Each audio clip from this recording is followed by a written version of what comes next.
வணக்கம். தமிழ் ஜனம் செய்திகளை வழங்குவதற்காக நான் பராசக்தி செந்தில்குமரன். முதலில் இந்நேரத்திற்கான தலைப்புச் செய்திகளை பார்க்கலாம்.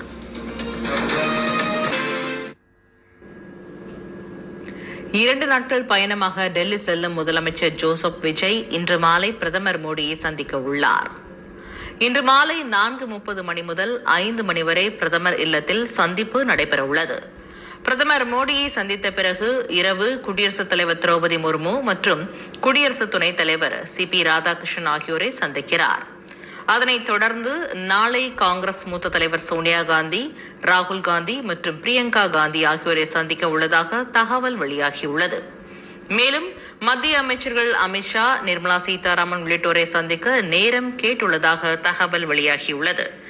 தொடர்ந்து ஜவஹர்லால் நேரு பல்கலைக்கழகத்தில் உள்ள திருவள்ளுவர் சிலையை முதல்வர் ஜோசப் விஜய் திறந்து வைக்க ஏற்பாடுகள் செய்யப்பட்டுள்ளது.